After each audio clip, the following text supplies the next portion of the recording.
In the quiet countryside of southwestern France, beneath layers of earth and centuries of forgotten history, archaeologists have made a discovery that challenges everything we thought we knew about Roman burial practices in this region. What started as a routine examination of a Neolithic site became something far more extraordinary. Today, we are diving deep into the flames of the past to uncover the story of a wealthy Roman individual whose final resting place has remained undisturbed for nearly 2,000 years. This is the story of the Lamonzie-Saint-Martin burial, a tomb that speaks of wealth, status, and connections that stretched across the ancient Mediterranean world. Our story begins at Lamonzie-Saint-Martin, a small commune in the Dordogne department of France. The site sits strategically at a ford on the Dordogne River, a location that has witnessed human activity for millennia. Archaeological teams had long known this area contained remnants of a Neolithic settlement dating back thousands of years before the Roman Empire even existed. These ancient Stone Age peoples chose this spot for good reason. The river crossing provided both transportation routes and access to vital water resources. But in the early 2nd century of the Common Era, during what historians call the High Roman Empire period, someone else found this location significant for an entirely different purpose. What archaeologists discovered was completely unexpected. A solitary Roman grave, isolated from any known cemetery or burial ground. The grave itself, presented as a rectangular pit, its edges sharply defined by distinctive burn material. This was no ordinary burial. The blackened earth told a story of intense heat and deliberate cremation. In one corner of this pit, excavators found a small terra sigillata vessel, a type of fine red pottery that was the hallmark of Roman tableware, prized throughout the empire for its distinctive glossy finish. Beside it lay a clear glass vial, remarkably intact despite its age and the intense heat it had endured. Just beneath these vessels, the team encountered cremated human remains. A bronze coin found among the ashes provided the crucial dating evidence, confirming that this burial dated to the High Empire period, specifically the early 2nd century. But what made this discovery truly remarkable was not just what was found, but how it was found. This grave represents what Roman scholars call a bustum, a specific type of cremation burial that differs fundamentally from the more common cremation practices of the period. Let me explain this distinction because it is crucial to understanding why this discovery is so significant. In typical Roman cremation practices, bodies were burned on pyres that were used multiple times. After the cremation, family members or slaves would carefully collect the burned bones, place them in urns, and bury them elsewhere, often in family tombs or public cemeteries. This was the standard practice throughout most of the Roman Empire. It was efficient, practical, and allowed families to maintain organized burial grounds. A bustum was different. In this practice, a shallow pit would be dug first. The funeral pyre would then be constructed directly over this pit. The body, along with grave goods and offerings, would be placed on top of the pyre. As the flames burned, the pit would capture the falling bones, ash, and any objects placed with the deceased. Once the flames died out or were deliberately extinguished, the pit would simply be covered with soil, creating a permanent grave where the cremation itself had taken place. This method was less common, more labor-intensive, and generally associated with wealthier individuals who could afford such an elaborate, single-use funeral ceremony. The very presence of a bustum at Lamonzie-Saint-Martin immediately suggested that this was someone of considerable means. The archaeological team recognized immediately that they had something special. The pit measured only 6 inches deep, but within that compact space lay a wealth of information about Roman life, death, and social status. The fill consisted of ash and charcoal, interspersed with cremated bone fragments and an array of grave goods that would prove to be exceptional. Modern archaeology is as much about preservation and documentation as it is about excavation. The team made a crucial decision. Every find, every bone fragment, every artifact would be left exactly where it was discovered. Excavators carefully exposed each item in situ, meaning in its original position. This allowed for comprehensive photogrammetry recording, a technique that uses multiple overlapping photographs to create detailed three-dimensional models. Why go to such lengths? Because the position of objects in a burial can tell us as much as the objects themselves. How items relate to each other spatially, which objects were placed together, what was closest to the body. All of these details provide insights into funeral rituals and beliefs that written records may never capture. The terra sigillata beaker, that small red pottery vessel found in the corner, was carefully removed, still encased in its surrounding soil clump. Laboratory analysis would later suggest it may have been manufactured in the local workshops of Montan, a known pottery production center that operated at the turn of the 1st and 2nd centuries. This single vessel connects our burial to regional trade networks and local industry. Near it, excavators found a long iron object, heavily corroded by 2 millennia in the ground. What appeared to be a wooden handle was still visible, though the wood itself had largely decayed.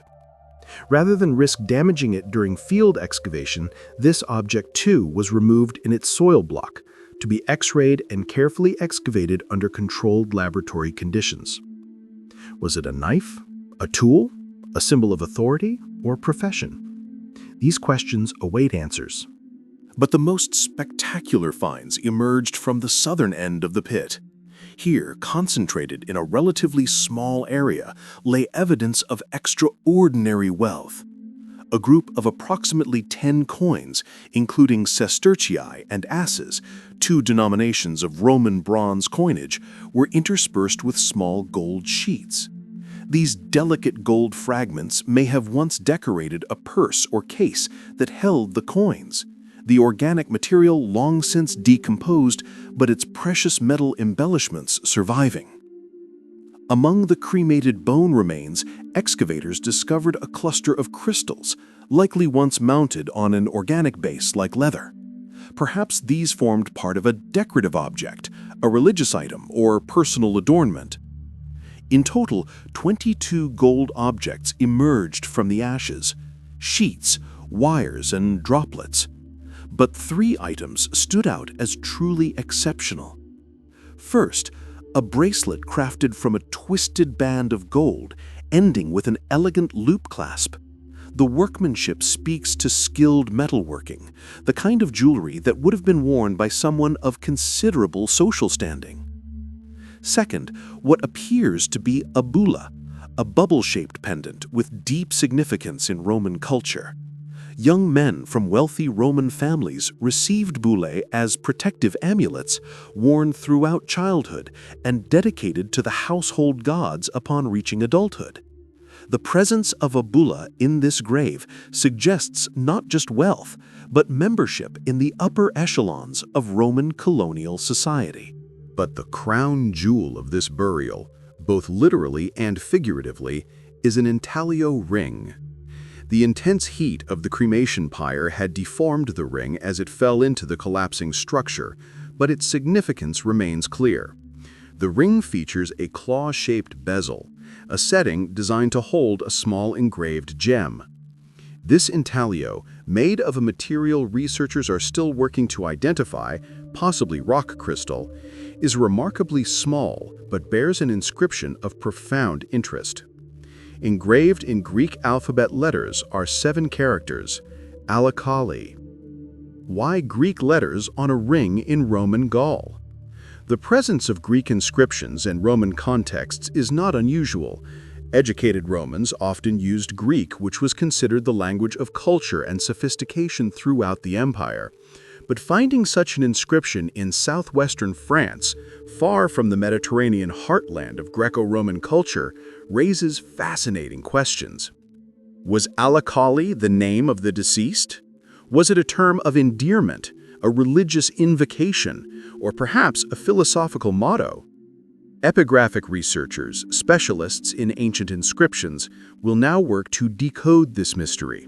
They will search through databases of known ancient names and words, compare the letter forms to dated examples, and consider the cultural context of 2nd century Gaul.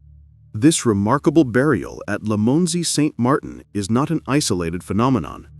Throughout the former Roman Empire and beyond, archaeologists have uncovered graves that speak to the wealth, beliefs, and practices of ancient peoples.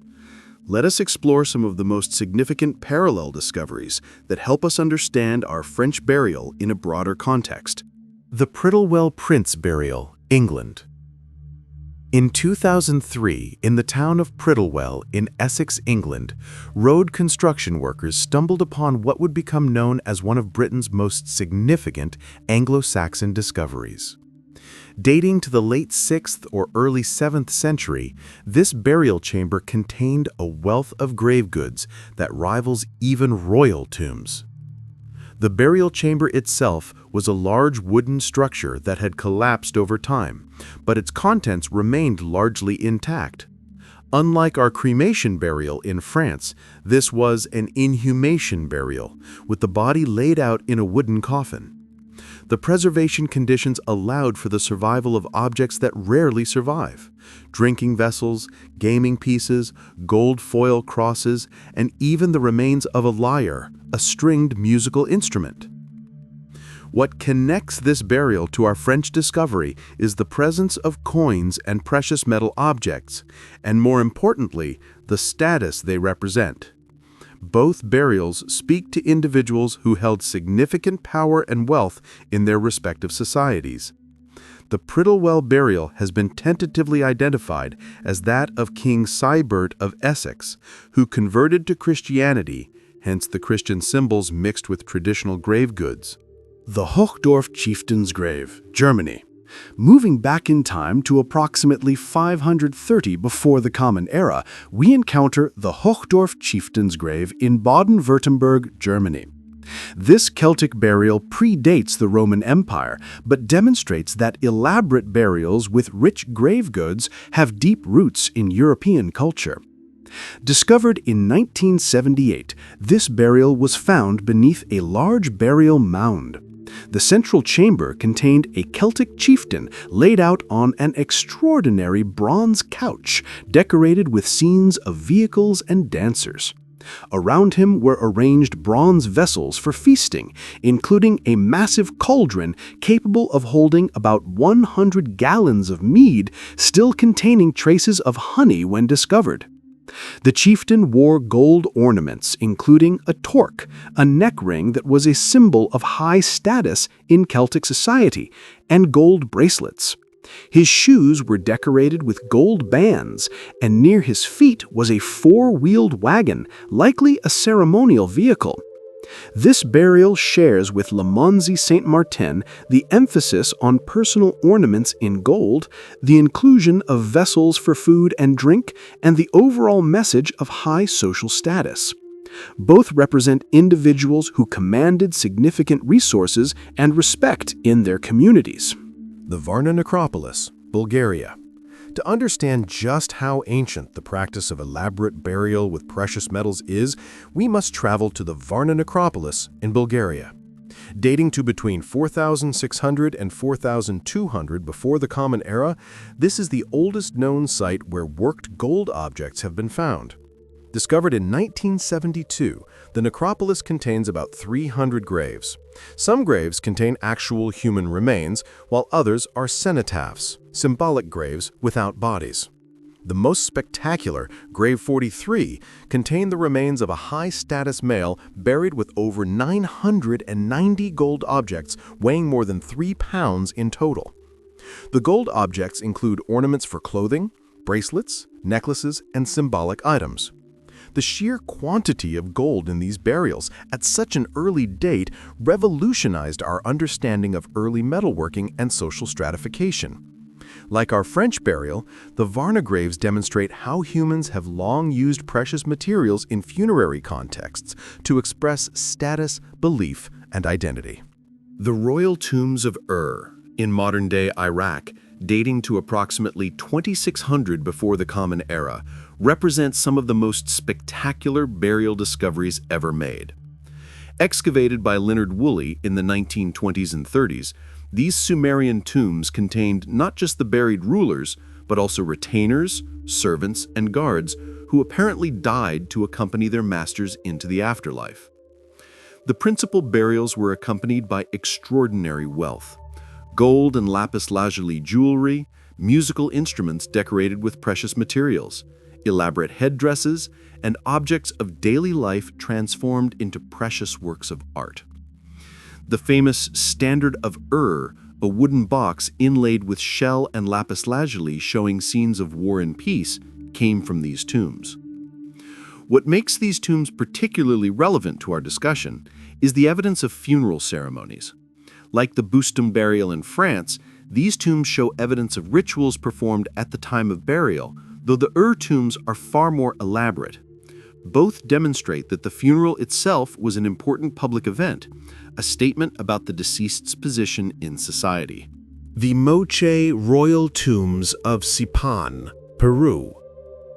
On the opposite side of the world, the Moche civilization of ancient Peru developed elaborate burial practices that parallel those of the Old World in remarkable ways. The royal tombs of Sipan, discovered in 1987, date to approximately 250 to 300 of the Common Era, making them roughly contemporary with our French burial. The Lord of Sipan was buried in a wooden coffin, wearing a gold and turquoise mask, gold ear ornaments, nose ornaments, and a gold and silver headrest. Around him were arranged hundreds of ceramic vessels, weapons, jewelry, and the bodies of several retainers. The wealth of gold, silver, and precious materials rivals anything found in the Old World.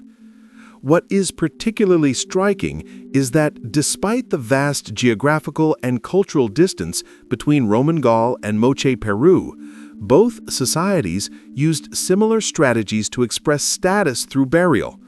Precious metals, especially gold, personal ornaments, objects for the afterlife, and elaborate funeral ceremonies. This suggests that certain human responses to death and social hierarchy may be nearly universal. The Sutton Hoo Ship Burial, England. Returning to Europe, the Sutton Hoo Ship Burial in Suffolk, England, represents one of the most important archaeological discoveries in British history. Dating to the early 7th century, around the same time as the Prittlewell burial, this grave is believed to be that of King Raedwald of East Anglia. The burial took place in a 90-foot-long ship that was dragged from the river and buried in a mound. In the center of the ship was a burial chamber containing an extraordinary assemblage of objects: a ceremonial helmet, now one of the iconic images of Anglo-Saxon England, gold and garnet jewelry, silver bowls and plates from Byzantium, and weapons including a pattern-welded sword. Like our French burial, Sutton Hoo demonstrates connections across vast distances. The Byzantine silver shows trade or diplomatic connections reaching to the Eastern Mediterranean, just as the Greek inscription on the French ring suggests cultural connections beyond the local region. Both burials represent individuals embedded in extensive networks of exchange and communication. The Pazyryk Burials, Siberia. In the Altai Mountains of Siberia, a series of remarkable burials dating to the 5th to 3rd centuries before the Common Era have been preserved by permafrost. These Scythian burials contained not just metal objects but also organic materials rarely preserved: textiles, leather, wood, and even tattooed human skin. The most famous Pizarric burial, the Eisleden, discovered in 1993, was a woman buried with 6 horses, richly decorated with gold and felt ornaments. Her own clothing was made of silk, suggesting trade connections reaching to China, and her body bore elaborate tattoos of mythological animals.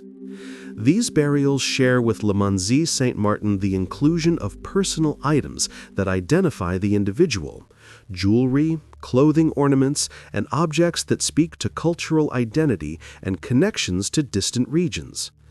The Pizarric burials also show us that the steppe peoples of Central Asia, often dismissed by classical sources as barbarians, maintained burial practices as elaborate as any in the Mediterranean world. The Phoenician tombs of Tyre, Lebanon. The Phoenician city of Tyre in modern Lebanon has yielded numerous elaborate burials dating from the first millennium before the Common Era. These burials, often in stone sarcophagi, contained gold jewelry, amulets with Egyptian motifs, Greek pottery, and objects that demonstrate the Phoenicians' role as maritime traders connecting the entire Mediterranean world. What makes these burials particularly relevant is their multicultural character. Phoenician burials might contain Egyptian scarabs, Greek pottery, and locally made objects all together, much as our French burial combines Roman burial practices with a Greek inscription. This reminds us that ancient identities were often more fluid and interconnected than we sometimes imagine. The Terracotta Army, China. While not a typical burial with portable grave goods, the Terracotta Army created for the first emperor of China, Qin Shi Huang, who died in 210 before the Common Era, represents perhaps the most spectacular funeral monument ever created. Thousands of life-sized ceramic warriors, horses, and chariots were created to protect the emperor in the afterlife. Though vastly different in scale and execution from our French burial, both represent similar beliefs about the afterlife, that the deceased would need protection, companionship, and material goods in the world beyond death. The Chinese emperor required an army. Our French individual required coins, jewelry, and vessels. Both reflect the resources their societies devoted to ensuring proper treatment of the dead. The Etruscan tombs of Cerveteri, Italy, created elaborate underground tombs that housed multiple burials over generations. The Banditaccia necropolis at Cerveteri contains thousands of tombs carved into the volcanic rock, many decorated with frescoes and filled with grave goods. These tombs, dating from the 9th to the 1st centuries before the Common Era, contain pottery, bronze objects, gold jewelry, and items for daily life.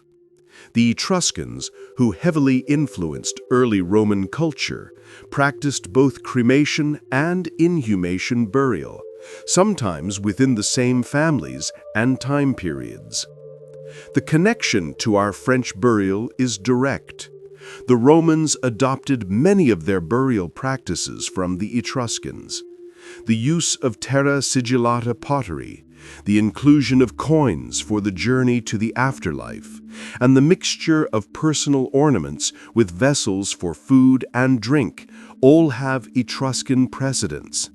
Our burial at Lamonzie-Saint-Martin represents the continuation of these practices into the imperial period, carried to the far reaches of the Roman world. The Bustum burial, discovered at Lamonzie-Saint-Martin in southwestern France, opens a window into a moment frozen in time, nearly 2,000 years ago. A wealthy individual, possibly Greek or someone with strong connections to Greek culture, was cremated with elaborate ceremony at a ford on the Dordogne River. Gold jewelry, coins, crystals, and fine pottery accompanied them into the flames, symbols of their status and preparations for whatever journey lay ahead. As we have seen, this burial is part of a much larger human story, one that spans continents and millennia. From the Neolithic gold of Varna to the moche splendor of Sipan, from the ship burial at Sutton Hoo to the frozen tombs of the Altai Mountains, humans have consistently chosen to mark the deaths of significant individuals with elaborate ceremonies and precious grave goods. What makes archaeology so powerful is not just the recovery of beautiful objects, but the stories they tell us about human societies, beliefs, and connections. The Greek inscription on that small ring, deformed by fire but still legible, reminds us that even in the remote corners of the Roman Empire, people maintained connections to the wider Mediterranean world. The gold, the coins, the carefully chosen vessels all speak to an individual who lived a life of privilege and importance. As researchers continue to study the remains from Lamonzie-Saint-Martin, using techniques that would have been unimaginable even a generation ago, we will learn more about this mysterious individual and the community they belonged to. Where was the settlement they lived in? Where are the other burials that must have accompanied this one? And most intriguingly, what does that Greek inscription really mean? The past is never truly silent. It speaks to us through the objects left behind, waiting for patient excavation and careful study.